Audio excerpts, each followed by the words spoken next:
Merci.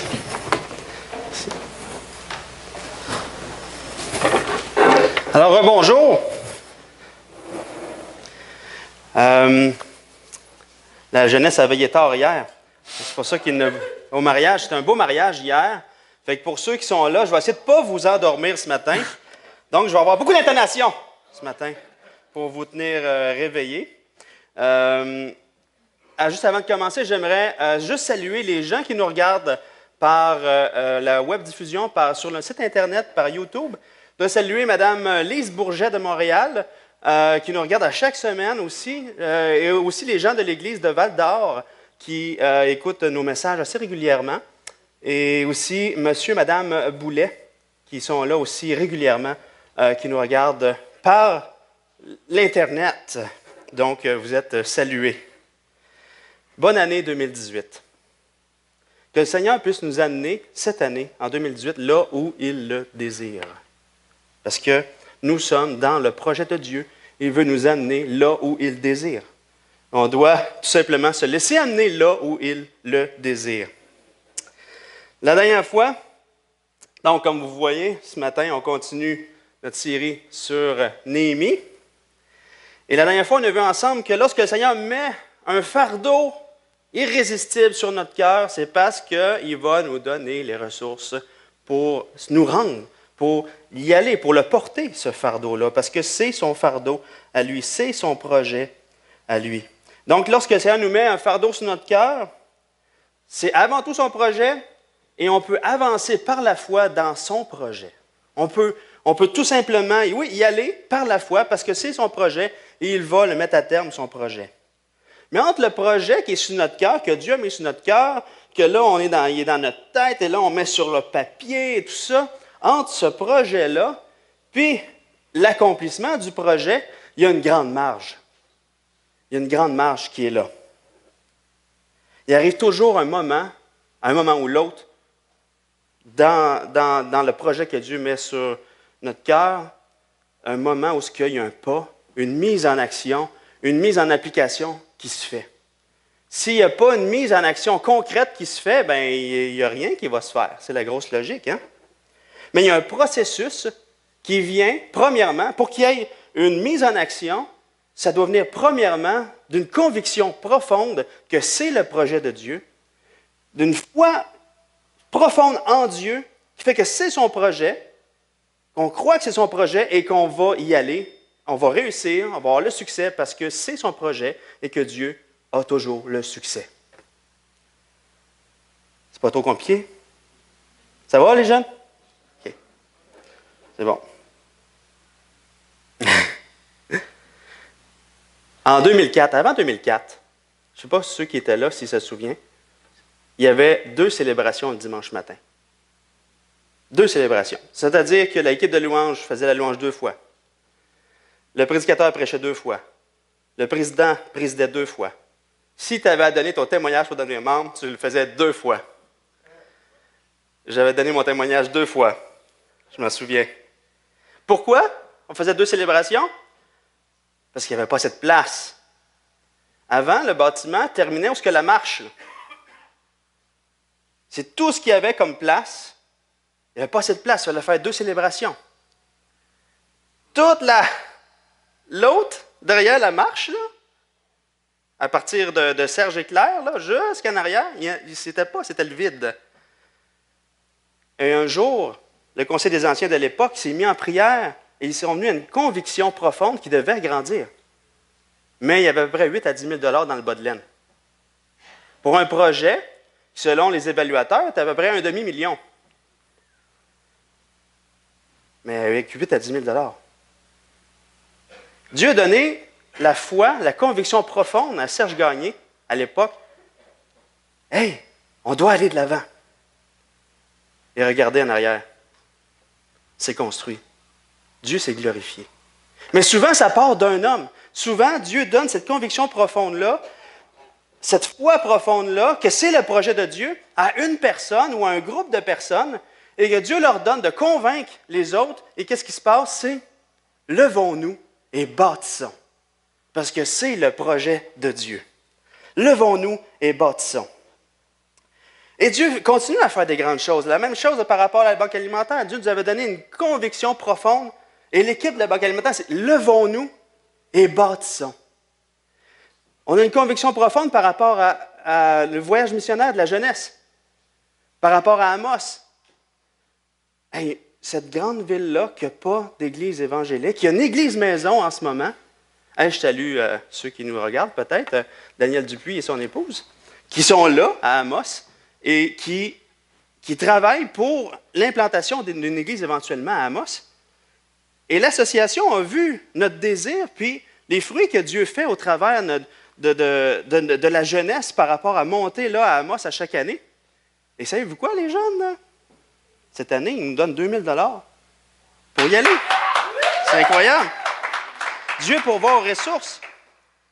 Mais ça part toujours d'une conviction, d'une foi profonde que c'est le projet de Dieu et qu'on doit tout simplement, Seigneur, c'est ton projet, on y va, on marche dedans, levons-nous et bâtissons.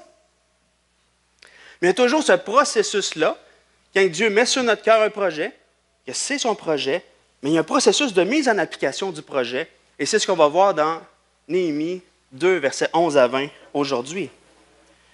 Dans Néhémie 2, versets 11 à 20, on voit ce processus-là. On se souvient, dans Néhémie, juste avant, Dieu avait mis à cœur à Néhémie ce grand fardeau-là pour la reconstruction de la muraille et de Jérusalem, la reconstruction de Jérusalem et de la muraille. Et ça l'a amené à faire quoi? Ça l'a amené à être en prière. Ça l'a amené à prendre ce fardeau-là puis le remettre à Dieu. Seigneur, c'est ton fardeau.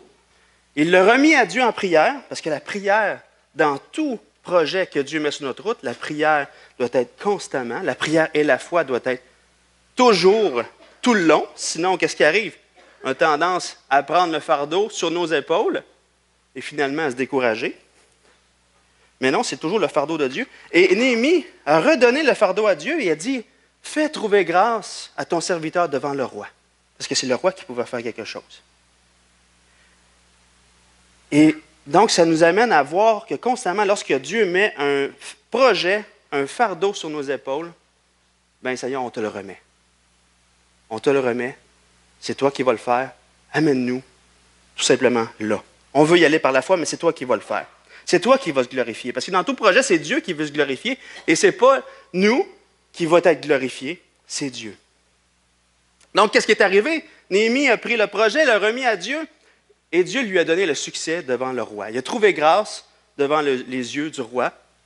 Et le roi a accordé à Néhémie tout ce qu'il avait demandé. Pourquoi? Parce qu'il avait des beaux yeux. Parce qu'il donnait du bon vin. Non. Parce que la main de Dieu était sur le projet. La main de Dieu était sur Néhémie. On voit ça au chapitre 2, verset 8. On voit ça et puis c'est un point central un peu partout dans Néhémie. On voit ça dans 2,18, la bonne main de mon Dieu avait été sur moi. Dans 2,20, le Dieu des cieux nous donnera le succès. Dans 4,20, notre Dieu combattra pour nous. Donc, dans tout le long du processus, cette réalisation-là, que c'est le projet de Dieu, que Dieu va accomplir de grandes choses, ça prend vraiment cette foi-là pour dire, Dieu va faire quelque chose, il va nous utiliser. Allons-y, levons-nous et bâtissons. La main de Dieu est sur le projet, levons-nous et bâtissons. Il n'y a rien qui va arrêter. Mais sans cette foi-là, et là, c'est accompagné de prière, il n'y a rien qui va se passer. C'est Dieu qui va apporter les idées, c'est Dieu qui va apporter les ressources humaines, monétaires, c'est Dieu qui va donner aussi tout le discernement pour passer à côté des pièges qu'il va y avoir, parce qu'il y a toujours des pièges qui arrivent. C'est Dieu qui fait tout ça au travers de nous. Donc, une fois que Dieu a convaincu Néhémie du projet, qu'il démontre que sa bonne main est sur le projet, bien là, il y a un processus qui commence. Et voyons ce processus-là dans Néhémie 2, versets 11 à 16. Néhémie 2, versets 11 à 16 pour commencer. J'arrivais à Jérusalem. J'y passais 3 jours. Après quoi, je me levai pendant la nuit avec quelques hommes, sans avoir dit à personne ce que mon Dieu m'avait mis au cœur de faire pour Jérusalem. Il n'y avait avec moi d'autres bêtes de somme que ma propre monture. Je sortis de nuit par la porte de la vallée. Je me dirigeai contre la source du dragon et vers la porte du fumier, considérant les murailles en ruine de Jérusalem et réfléchissant à ces portes consumées par le feu. Je passai près de la porte de la source et de l'étang du roi. Il n'y avait point de place par où put passer la bête qui était sous moi. Je montai de nuit par le torrent et je considérai encore la muraille. Puis je rentrai par la porte de la vallée. Je fus ainsi de retour. Les magistrats ignoraient où j'étais allé et ce que je faisais jusqu'à ce moment. Je n'avais rien dit aux Juifs, ni aux sacrificateurs, ni aux grands, ni aux magistrats, ni à aucun de ceux qui s'occupaient des affaires. Donc Néhémie arrive de Suse, la capitale de Babylone, de tout l'empire babylonien. Excusez. Et là, il arrive, mais il ne commence pas tout de suite, il attend 3 jours. Pourquoi il attend 3 jours? Ce n'est pas écrit. Mais à la lumière d'Esdras 8, 32, où on voit Esdras et une partie des exilés qui reviennent de Babylone, eux aussi, dans Esdras 8, 32, il y a un arrêt de 3 jours, c'est écrit pour se reposer. On peut comprendre que Néhémie a fait la même chose aussi parce que c'est un voyage de 1500 km en ligne droite. Et d'autres chameaux ou de cheval, selon les commentateurs, ça prenait à peu près 2 mois faire le chemin. Donc, 3 jours de repos, c'est pas trop. C'est même sage. Quand le Seigneur met un fardeau sur notre cœur et qu'on est fatigué, la dernière chose à faire avant de commencer, c'est de travailler fatigué. Parce qu'on peut facilement, la chair peut facilement nous amener à être découragés. De voir, ah non, la tâche est beaucoup trop grande. Néhémie s'est reposé. Des fois aussi, on voit des choses qui arrivent, puis c'est urgent, on doit faire quelque chose, puis vite. Mais là, quand on fait des fois des choses sur le coup de l'urgence, on peut prendre des mauvaises décisions. Mon père disait tout le temps, quand je travaillais dans le bois avec lui, dans le bois, on ne court pas. Si tu cours, tu vas t'enfarger, tu vas te faire mal. Si tu es fatigué, tu te reposes. Parce que c'est là que tu vas te rentrer le crochet à pitoune dans la jambe. C'est incroyable, mon grand-père, ça l'est rentré dans la jambe. OK. Quand on est fatigué, on a tendance à voir les choses pires qu'elles sont, puis on n'avance pas, on ne le fait pas. Donc, Néhémie a pris 3 jours. Il n'a rien fait, mais on peut vraiment croire qu'il s'est reposé pendant ces jours-là. Il n'a pas parlé à personne de son projet. Ensuite, ce qui fait vraiment intéressant, c'est vraiment bien écrit. Il se lève de nuit, et tout ce qui avec une petite gang de personnes, et est avec une seule monture. Pour toute la gang, c'est lui qui est assis dessus. Il ne veut pas faire de bruit. Mais de la façon que c'est écrit, on dirait que c'est filmé. Je me promène, je vois, je considère les portes brûlées, la muraille. Je regarde ça, je vois. Regardez les amis, regardez la muraille. C'est incroyable. Et là, on marche. Là, il y a trop de débris, ma bête ne peut pas passer par là. C'est vraiment... C'est un beau reportage. Les amis à la maison, regardez. On dirait vraiment que c'est ça. Là. J'aime ça, lire ça. C'est vraiment intéressant. Mais Néhémie fait ça de nuit. De l'extérieur, nous, on pourrait regarder et dire, Néhémie, pourquoi tu fais ça? C'est-tu parce que tu veux t'enorgueillir? Toi, là, tu te lèves toi de nuit, tu ne dis pas ça à personne, c'est ton projet. Tu vas considérer toi-même. Et puis là, après ça, c'est toi qui vas l'idée tout ça, puis tu vas te péter le bretelle avec ça. Non. La seule motivation qui pousse Néhémie à faire tout ce projet-là, c'est ce qui est écrit au verset 12. Il était motivé par ce que mon Dieu m'avait mis au cœur de faire pour Jérusalem. Donc, dans tout projet,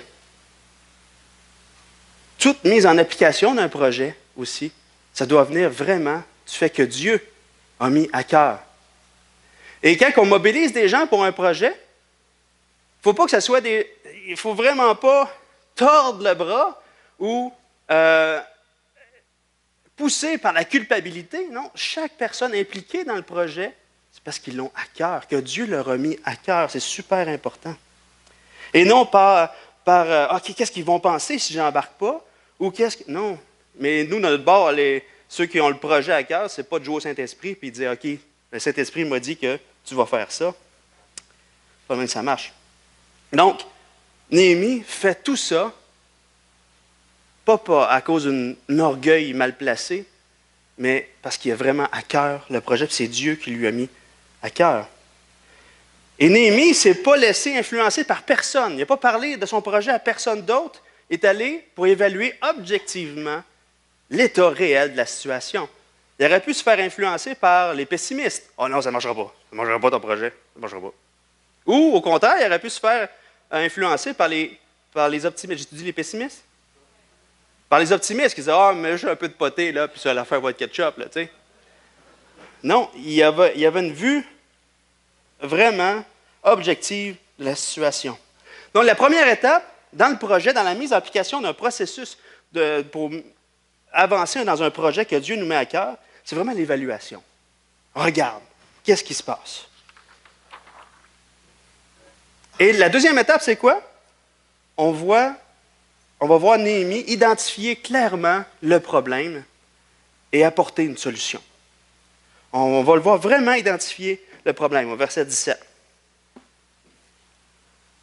Je leur dis alors, vous voyez le malheureux état où nous sommes. Jérusalem est détruite et ses portes sont consumées par le feu. Venez, rebâtissons la muraille de Jérusalem et nous ne serons plus dans l'opprobre. Donc, Néhémie s'adresse à ceux qui... Là, il s'adresse, premièrement, pour la première fois, à ceux qu'on voit au verset 16, les Juifs, les sacrificateurs, les grands, les magistrats et ceux qui s'occupaient des affaires. Et là, il soulève le problème. Il l'identifie clairement. Jérusalem est détruite, ses portes sont consumées par le feu. Ça fait qu'on est dans un malheureux état. Si ça reste comme ça, on est à la merci de n'importe qui va vouloir nous attaquer. Mais pas juste ça. Il dit, rebâtissons pour qu'on ne soit plus dans l'opprobre. C'est quoi l'opprobre? L'opprobre, c'est une disgrâce. Le fait que la ville a été détruite fait juste démontrer à tout le monde qui entoure la ville que le peuple qui est là, à Jérusalem, que cette ville où le temple a été érigé, ça fait juste rappeler à tout le monde que Dieu les a livrés à l'ennemi. Et tant que la ville ne sera pas rebâtie, même si les Juifs, là, ils sont rétablis de leur exil, Dieu les ramène, bien, la démonstration physique de cet opprobre, de cette disgrâce-là, est encore là. Et tant que ça ne sera pas rebâti, la démonstration de l'opprobre va être encore là. Donc, rebâtissons et nous ne serons plus dans l'opprobre. Rebâtissons et tout le monde va voir que Dieu nous a rétablis, que nous sommes sous la grâce de Dieu. Et la solution en Néhémie, c'est ça. Venez, rebâtissons. Il évalue, il soulève le problème, il apporte une solution. Mais c'est bien beau tout ça, Néhémie. Venons, rebâtissons. Toi, t'arrêtes de Babylone, là. Nous autres, là, ça fait un méchant bout qu'on est ici. Puis pendant 50 ans, on a essayé de rebâtir la ville. Après que le temple a été reconstruit, on a essayé de rebâtir la ville pendant 50 ans. On a toujours été empêchés. Et le roi Artaxerxès, je me suis pratiqué, le roi Artaxerxès a fait arrêter, v'là 20 ans, toute la reconstruction de la muraille, de la ville, par la force et par la violence. Parce que Néhémie n'avait pas encore dit qu'est-ce que le roi lui avait accordé. Donc, Néhémie doit arriver à l'autre étape, celui de démontrer les ressources. Néhémie a évalué, identifié le problème, apporté une solution. Maintenant, c'est quoi nos ressources? Verset 18. Je leur racontai comment la bonne main de mon Dieu avait été sur moi et quelles paroles le roi m'avait adressées. Ils dirent, levons-nous et bâtissons. Ils se fortifièrent dans cette bonne résolution. Néhémie leur parle du projet de Dieu. La main de Dieu est sur moi. Et regardez, le roi, inquiétez-vous pas, il a tout donné les lettres que j'avais besoin, il pourvoit à des ressources et tout ça. Dieu a ouvert toutes les portes, Dieu est avec nous, levons-nous. La réaction a été vraiment unanime, levons-nous et bâtissons. Une réaction de foi suite au fait que Néhémie a mis sa foi en Dieu et a fait la démonstration que Dieu est avec eux. Ils ont vu ça. Ils évaluent, identifient le problème, apportent la solution et parlent des ressources. Dieu va pourvoir aux ressources. Regardez, la bonne main de Dieu est sur le projet. Et qu'est-ce qui est intéressant? À partir du verset 17, même si Néhémie arrive de Babylone, on voit qu'à partir du verset 17, il parle en termes de nous, constamment. Il aurait pu dire, regardez dans l'état lequel vous êtes mal pris, vous devez rebâtir, parce que vous êtes sous l'opprobre, c'est ça que vous devez faire, Dieu va vous aider, salut. Mais non, Néhémie s'identifie complètement aussi au peuple qui est là. C'est son peuple aussi. Il s'identifie complètement à tout ce projet-là. Il parle vraiment au terme de nous. Verset 17. Vous voyez le malheureux état où nous sommes. Néhémie dit, nous sommes dans cet état-là. Rebâtissons la muraille et nous ne serons plus dans l'opprobre. Néhémie, après avoir évalué la situation, soulevé le problème, apporté la solution, démontré la ressource, il accompagne.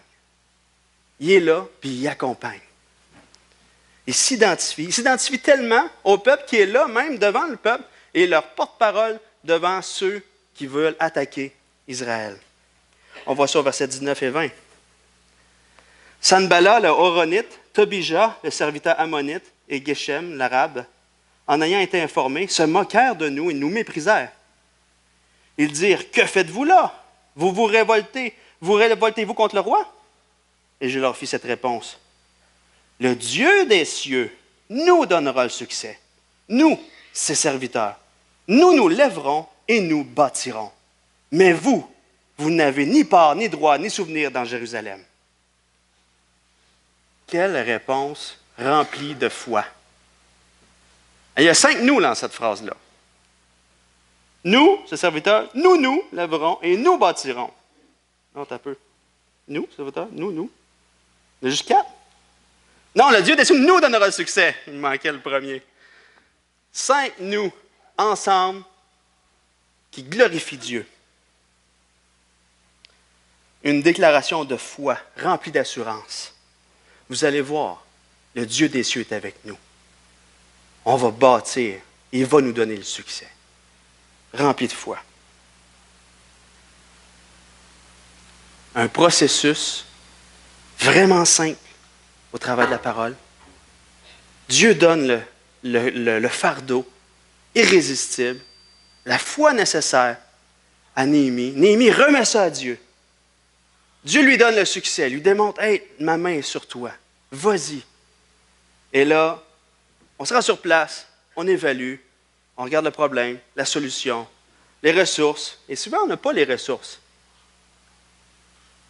Et Dieu apporte les ressources parce que c'est tout un processus de foi. Et on accompagne par la suite.